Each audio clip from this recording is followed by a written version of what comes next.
Assalamualaikum warahmatullahi wabarakatuh dan selamat sejahtera. Jadi hari ini kita akan sambung PDPC online kita berkaitan tajuk indeks, set dan logaritma. Okey, dah lama dah sebenarnya kita tak usik tajuk indeks ni. Last video cikgu adalah pada 13 Julai yang lepas, yang mana dalam video tu kita dah pun belajar cara untuk kita mempermudahkan suatu ungkapan algebra yang melibatkan indeks. Okey, dan waktu tu kita dah buat ulang kaji berkaitan hukum indeks yang kita dah belajar sebenarnya dalam bab 1 waktu awak form 3. Okey, so sedikit recap secara laju lah untuk hari ni sebelum kita pergi kepada apa yang kita nak bincangkan. Okey, indeks. Indeks tu sendiri, untuk siapa yang dah lupa, indeks itu sendiri haruslah mengandungi asas dan indeks. Okey, kita kenal sebelum ni asas dan indeks ini sebagai nombor yang ada kuasa. Kita panggil indeks ni sebagai kuasa. Contohnya, kita ada 2 kuasa 3. 2 adalah asas. Yang kita panggil kuasa-kuasa tu, itu adalah indeksnya. Okey, jadi dalam tajuk hukum indeks ni, asas kita tak semestinya 2. Kadang-kadang dia boleh bagi nombor. Okey, kadang-kadang dia bagi huruf juga. Okey, huruf maksudnya macam dia letak. Yang ni lah macam contoh ni. A. Okey, A kuasa 4. Contohnya. Okey, itu pun boleh dikirakan sebagai indeks. Bergantung pada jenis soalan. Kalau soalan tu minta permudahkan, mungkin kita akan jumpa huruf sebagai dia punya asas. Tapi kalau soalan itu minta kita selesaikan, biasanya kita akan jumpa nombor sebagai asas. Okey, sebab penyelesaian dia akan berakhir dengan nombor lah. Okay, and then apa yang menyebabkan sesuatu asas itu diberikan indeksnya? Kerana berlakunya pengulangan dari segi pemfaktoran asas berkenaan. Maksudnya A didarabkan dengan nilai dia sendiri sebanyak beberapa kali lah, dan beberapa kali itulah yang dijadikan sebagai dia punya indeks. Okay, contohnya macam ni. Asas 5 didarabkan sebanyak 4 kali dengan asas tu sendiri. 5 darab 5 darab 5 darab 5. Makanya secara indeks kita menulis ianya sebagai 5 indeks 4 ataupun 5 kuasa 4. Asas 5 4 kali didarabkan sesama sendiri. Itu maksud dia. Okay, and then apa lagi kita ada dalam hukum indeks? Kita ada hukum apabila berlakunya pendaraban dan pembahagian. Indeks tak ditambah tolak. Cikgu banyak kali ingatkan dalam kelas, terutamanya waktu belajar tajuk janjang. Waktu kita belajar tajuk janjang geometri, subtopik janjang geometri, memang banyak kali kita jumpa indeks. Okey, sebab sifat rumus untuk janjang geometri itu sendiri adalah melibatkan indeks. Dia ada Rn tolak 1, R kuasa N tolak 1 ataupun R kuasa N. Okey, maksudnya dia melibatkan indeks. Bila dia melibatkan indeks, so banyak kali lah kita jumpa kaedah-kaedah ataupun hukum-hukum yang berkaitan dengan indeks ni dalam tajuk janjang tu. Okey, so cikgu dah ingatkan yang indeks ini, kalau seandainya kita ada 2 asas nombor dan kedua-duanya itu di tengah-tengahnya ada tambah. Contohnya macam 3, asas nombor 3 kuasa 2 tambah 3 kuasa 3. Tak nak lah, kita tak nak lah dia punya indeks dia nombor. Kalau macam ni kita tekan kalkulator je. Okey, kita bagi huruf sebagai dia punya indeks. 3 asas 3 indeks dia N contohnya. Tambah asas 3 indeks dia N tambah 2. Okey, bila kita ada 2 asas, 2 nombor tambah dan nombor itu mempunyai indeks, kita tak boleh solve tau yang ni. Melainkan kita buat faktor keluar. Okey, kita tak boleh selesaikan sebenarnya secara direct. Awak tak boleh simply N ni pergi tambahkan dengan N tambah 2. Tak boleh. Pendarapan indeks hanya berlaku apabila asas ini darab ataupun bahagi. Itu maksud cikgu. Okey, so pendaraban, tengok asasnya didarabkan. Jadi apa yang berlaku pada indeks? Indeksnya akan tambah. Asas macam asas yang samalah. Okey, pembahagian pun macam tu. Untuk pembahagian, asas yang sama apabila dibahagikan, indeks dia akan ditolak. Okey, kuasa. Kuasa ni maksudnya kita ada asas, kita ada indeks dalam kurungan dan kita ada kuasa. Dua kali lah kuasanya. Kuasa untuk asas tu sendiri sebagai indeks dan kemudian lagi sekali dikuasakan di luar. So yang itu kita cuma perlu darabkan saja. Okey, kembangkanlah. Kalau ikut bahasanya kita darabkan. Okey. And then indeks pecahan. Indeks pecahan. Pecahan ni sebenarnya indeks pecahan ni adalah pengenalan untuk tajuk cert. Okey, tajuk yang kita akan belajar selepas indeks. Ingat kita punya topik adalah indeks, cert dan logaritma. Cert hanya ada dalam tajuk KSSM. Okey. Sebelum ni kakak-kakak awak tak belajar spesifik pasal cert dan diorang tak panggil pun sebenarnya simbol ini sebagai cert. Mereka panggil dia sebagai punca kuasa. Bila kita belajar tajuk bab 4 ni, kita panggil dia sebagai cert. S-U-R-D, cert. Okey, so indeks pecahan. Indeks pecahan diajar cara awak menulis semula asas nombor yang melibatkan indeks pecahan. Tulis semula sebagai simbol cert. Okey. Yang mana dia punya penyebut akan jadi dia punya punca kuasa. Dia punya pengangka akan jadi kuasa di atasnya. Okey, ni dia bagi contoh. Kita ada asas 8, indeksnya 1/3. So boleh diubah kepada punca kuasa 3. Okey, sebab 3 ni adalah dia punya penyebut. Punca kuasa 3, 8 kuasa 1 dekat dalam ni. Okey, kalau yang macam ni 8 kuasa 2/3. So 3 penyebut ni akan jadi punca kuasa 3. 8 pengangka ni akan jadi dia punya kuasa 2. Macam itulah. Okey, itu untuk indeks pecahan. Kemudian indeks negatif. Indeks negatif bila ada nilai negatif, maksudnya dia adalah 1 per asas indeks berkenaan. Contohnya 5 kuasa negatif 3. Sebenarnya dia boleh ditulis sebagai 1 per 5 kuasa 3. Dan juga indeks sifar. Indeks sifar ni maksudnya apa sahaja asas yang berkuasakan sifar, nilainya adalah 1. Tak kisahlah asas tu nombor sebanyak-banyaknya sekalipun, tetapi sekiranya dia punya indeks adalah sifar, maka nilainya adalah 1. Okey. Dan satu benda berkaitan dengan matematik. Kita baca, kita takkan faham. Betul tak? Kita tengok soalan, kita bayangkan jalan kerja pun kita takkan boleh buat. Sebab matematik ni dia tak boleh baca je, dia kena buat terus. Dia tak boleh bayangkan je, dia kena ambil pensel, ambil kalkulator, duit. Okey, cikgu banyak kali cakap benda macam tu. So kita pergi kepada soalan kita yang pertama. Soalan yang kita nak bincang hari ni. Hari ni kita nak buat beberapa soalan yang berkaitan dengan penyelesaian masalah yang melibatkan indeks. Okey, contohnya seperti dalam soalan latih diri 4.2. Muka surat nanti tengok dekat bahagian description. Cikgu lupa nak tulis muka surat kat sini. Tak apa, nanti awak tengok bahagian description. Cikgu akan bagi tahu dia di muka surat berapa dalam kita punya buku teks. Okey, soalan yang pertama. Dia kata selesaikan persamaan berikut dan dia bagi kita punya persamaan indeks. Okey, 4 kuasa X tolak 1, 8 kuasa X tambah 3. 4 dan 8. Kalau awak biasa buat latihan indeks, 4 dan 8 ni nombor yang sangat familiar. Sebab dia berkongsi asas yang sama. Asas apa yang ada 4 dengan 8? Macam cikgu selalu kata, kita start dengan asas 2. Kotlah kalau awak tak hafal, cikgu ingat benda ni sebab cikgu dah banyak kali buat. So cikgu tulis je sebenarnya apa jawapan dia last. Okay, tapi cikgu tunjukkan cara untuk awak buat kalau seandainya awak lost. Awak tak tahu pun asas berapa ni. Okay, so awak boleh test, awak boleh mula dengan asas 2. Okey, kuasa tak payah nak buat kuasa 1. Sebab kalau kuasa 1 dapat nilai asas tu balik. Okey, so awak start dengan kuasa 2. Awak akan dapat 4. See? Okey, test dulu untuk 8. Ada tak asas 2 kuasa bla bla bla yang akan dapat 8? So test pula 2 kuasa 3 dapat 8. So 2 kuasa 2 adalah 4.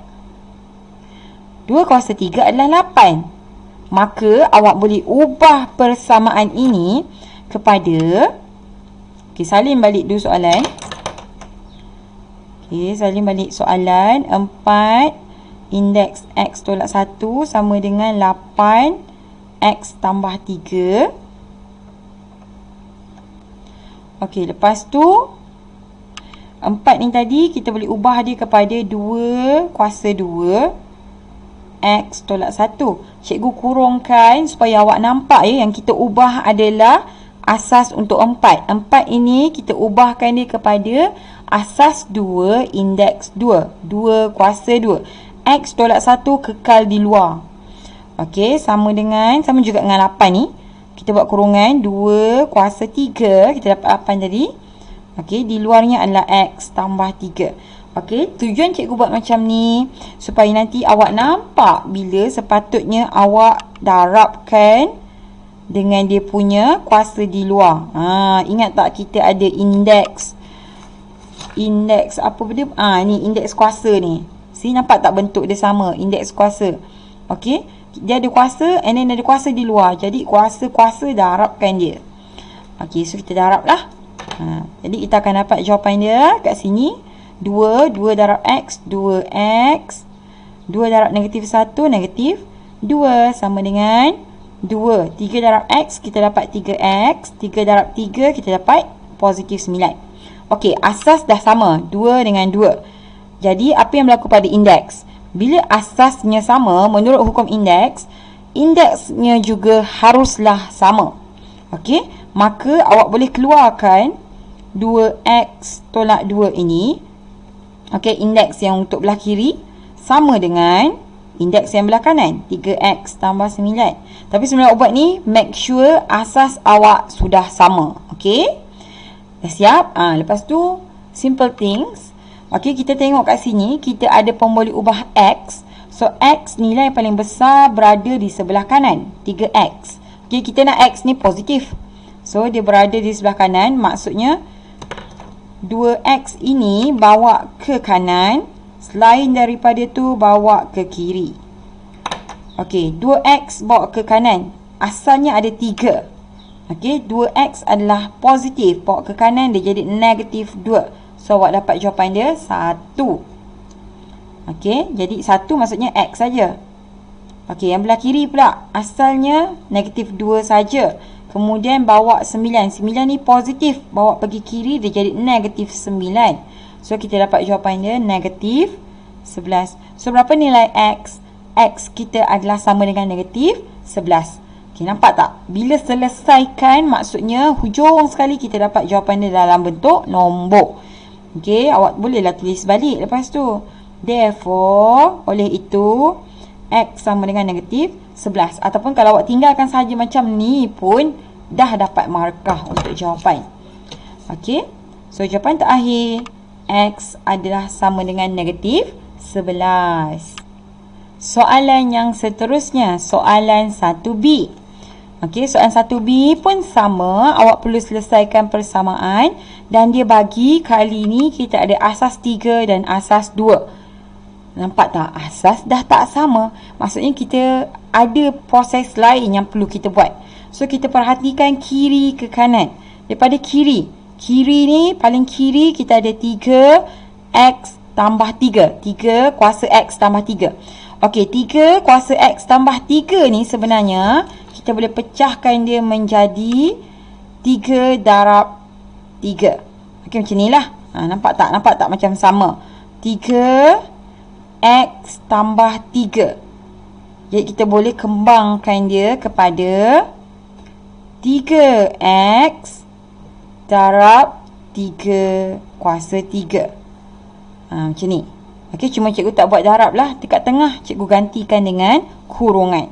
Okey, 3, asas 3, X tambah 3. Sama dengan, kita boleh tukarkan dia, kembangkan dia kepada 3X darab 3 kuasa 3. Okey. So, tolak. Yang ni pun samalah. Maksudnya, okey, bila indeks dia adalah ditambahkan, indeks dia tambah, maksudnya asas yang sama itu tadi, pada asalnya adalah dalam keadaan darab. Macam ni. So, bila asas sama 3 didarabkan, indeks dia perlu ditambahkan.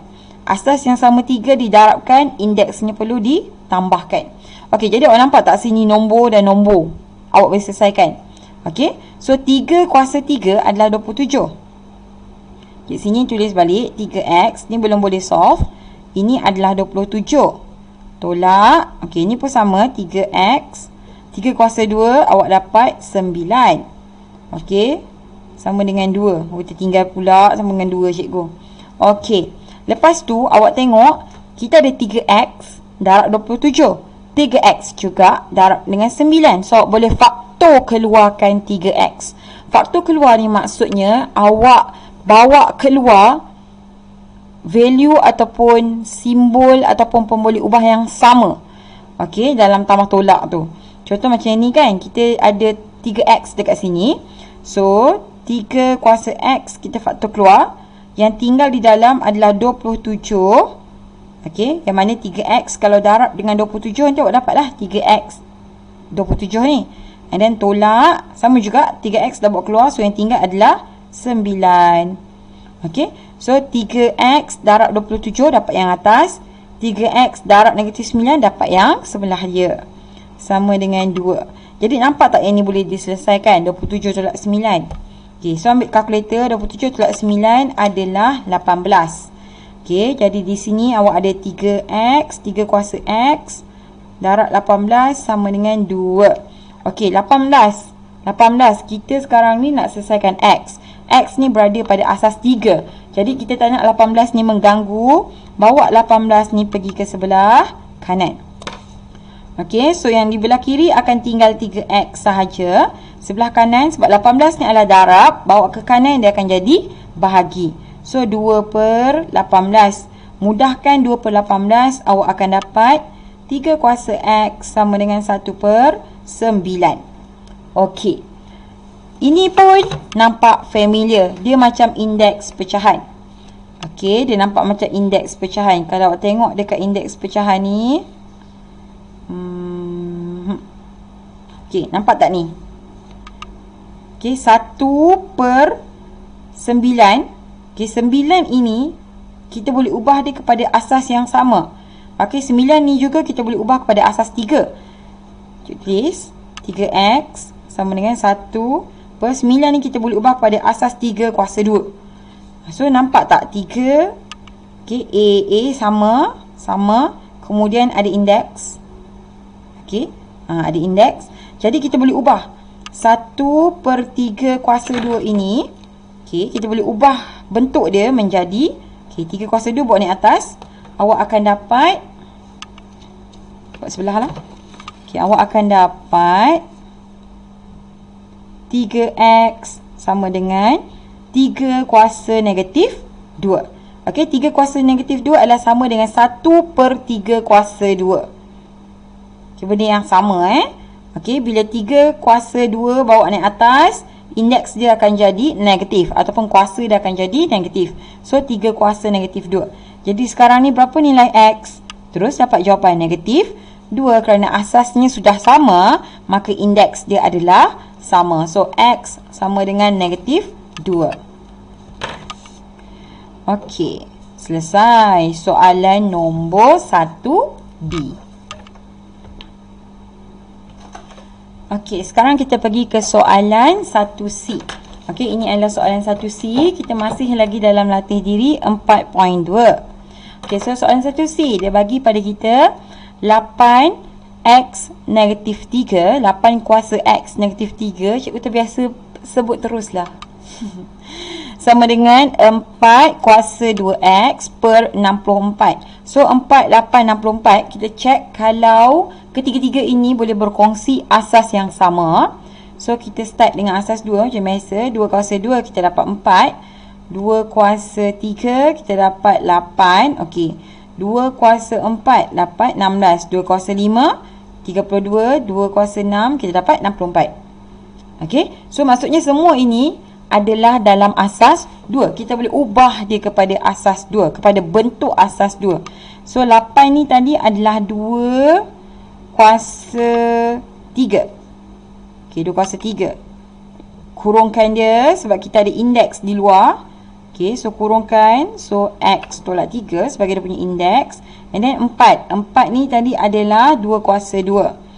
Okey, 2 kuasa 2 kurungkan. Kemudian di luar ada 2x. Okey, perkan dengan 64. 64 ni tadi 2 kuasa berapa? Okey, 64. 64 adalah 2 kuasa 6. So, 2 kuasa 6, kita dapat 64. Yang ni tak payah kurung lah. Sebab tak ada indeks kan atas 64 ni. So, kita just tulis 2 kuasa 6. Okey, lepas tu, apa lagi yang kita boleh buat? Kembangkan dia. Okey, kita kembangkan. Kita kembangkan. Okay, sama juga ini, kita kembangkan. Okey. So, 2, 3 darab X, kita akan dapat 2 kuasa 3X. 3 darab negatif 3, kita dapat negatif 9. Jangan anggap ini 3 tolak 3 ya. Ini adalah 3 darab negatif 3. Sebab bentuknya adalah seperti ini bila kita kembangkan. 3 darab X tolak 3. 3 darab X, 3 darab negatif 3. Itu maksud dia. Jangan tersilap. Hati-hati. Okey, so yang sini kita akan dapat 2 kuasa 2 darab 2X, kita akan dapat 4X. Okey. Per 2 kuasa 6. Jadi tengok di sini, asas sama. So, apa yang akan berlaku pada indeks? Ini adalah indeks pecahan. Indeks yang melibatkan pecahan ataupun pembahagian. Bila kita bahagikan asas yang sama, indeksnya akan ditolakkan. So, kita bahagikan asas yang sama. Jadi, indeks perlu ditolakkan. Jadi, tulis semula yang belah kiri. 2 kuasa 3X tolak 9 sama dengan 2 kuasa sini 4X tolak 6. Okey, asas sama dibahagikan, indeks kita boleh tolak. Indeks atas tolak indeks bawah. Okey, dah sama. Asas dah sama. Jadi, apa yang berlaku pada indeks? Indeks dia akan sama juga. Okey, akan disamakan. So, 3X tolak 9 sama dengan 4X tolak 6. Okey, lepas tu kita tengoklah. Kita nak X kan? So, X dekat mana yang besar? Dekat sini 4X. Sini 3X je. So, 3X sekali pergi 4X. Lain daripada tu, bawa pergi kiri. Okey, 4X asal. 3X bawa pergi kanan, jadi negatif 3. So, kita ada 1 sahaja. So, X lah maksudnya.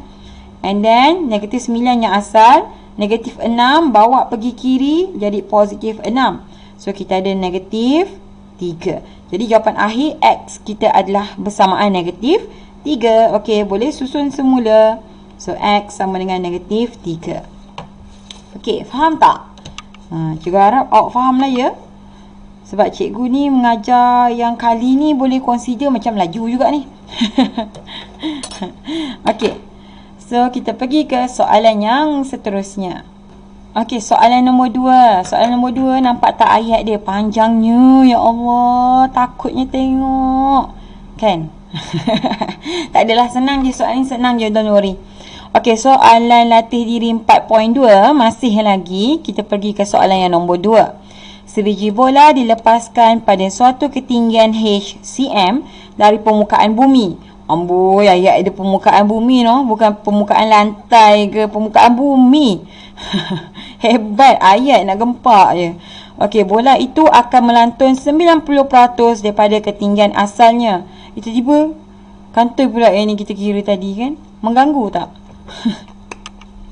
Tiba lah ada benda ni. Cikgu lipatkan kertasnya. Okey. Okey, so bola tu dia kata dia melantun 90% daripada ketinggian asal apabila bola menghentam permukaan bumi. Okey, maksudnya kita ada bola. Ni cikgu nak lagi bola.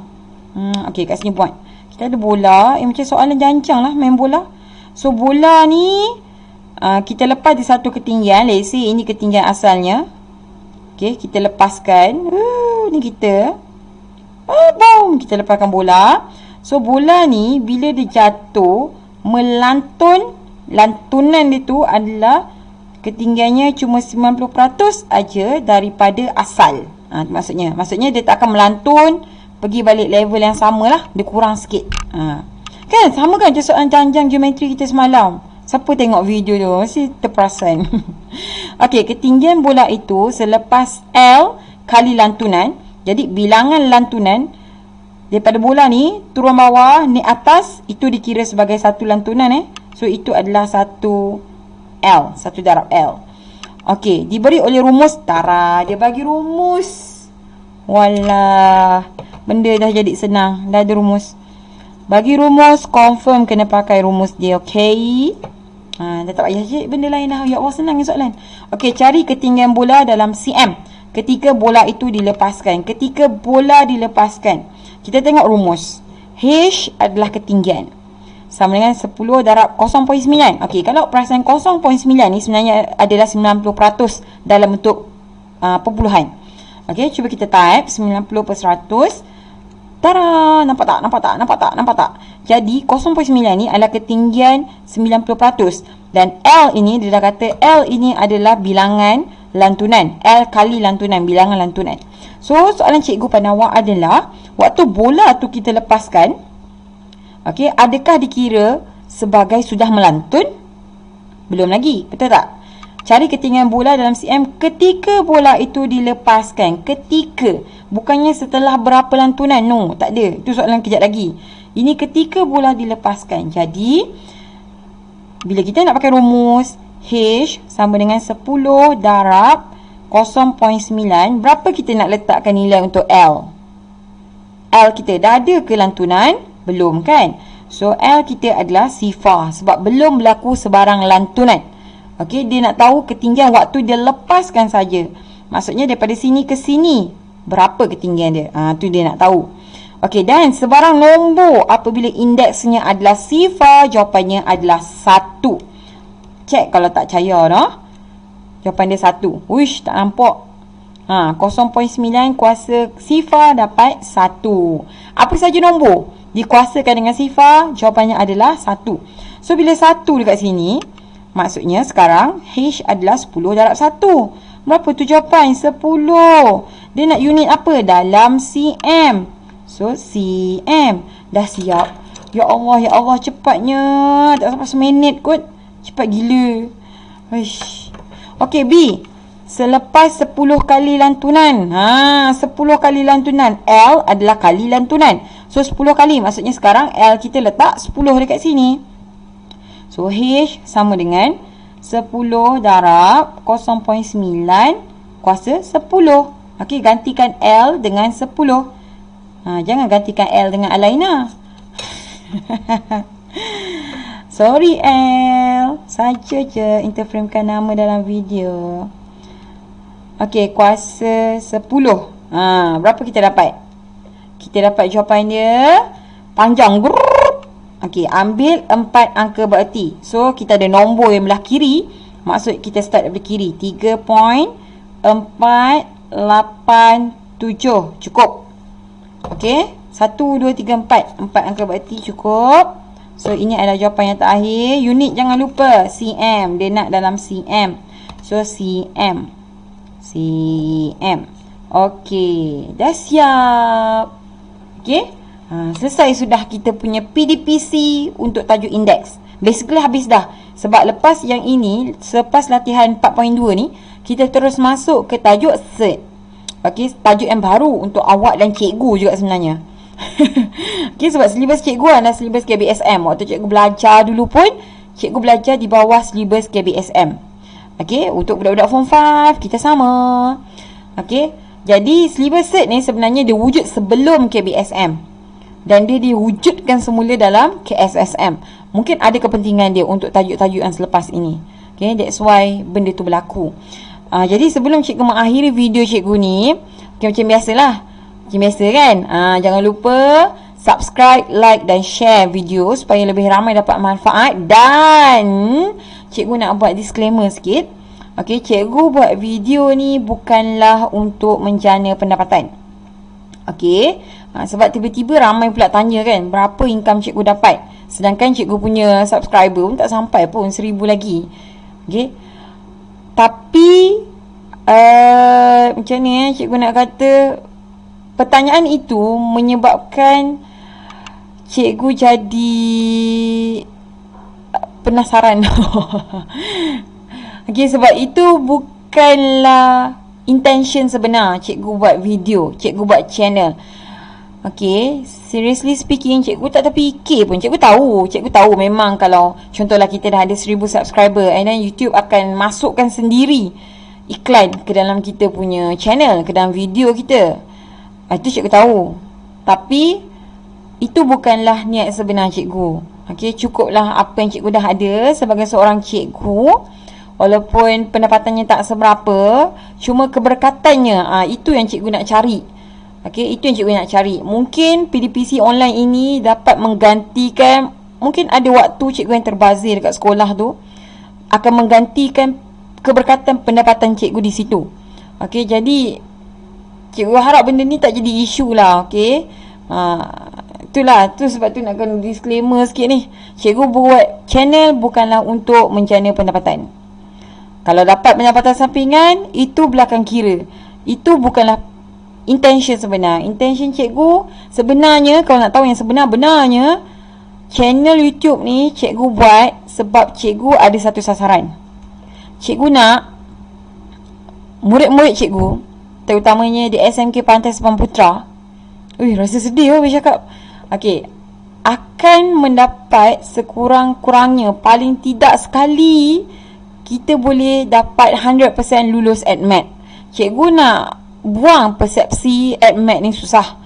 Cikgu tak nak ADMAT ni menjadi satu subjek yang ditakuti dan dibenci.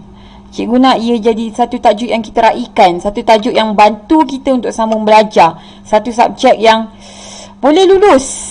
Okey, boleh lulus kalau kita sama-sama berusaha. Cikgu berusaha sebagai seorang tenaga pengajar dan awak berusaha sebagai seorang yang nak belajar. Okey, itu intention cikgu sebenarnya. So untuk yang yang viewers di luar yang dengar apa yang cikgu cakap ni, doa-doakanlah ya supaya SPM kami mungkin tahun 2020, 2021, 2020, 2020 dan seterusnya, kita boleh 100% lulus ADMAT. Okey, itu sasaran sebenar cikgu. So itu saja bebelan di akhir video. Okey, jangan lupa subscribe, like dan share. Share untuk lebih ramai lagi dapat manfaat dari apa yang kita bincangkan pada hari ini. Okey, itu saja. Sekian, terima kasih.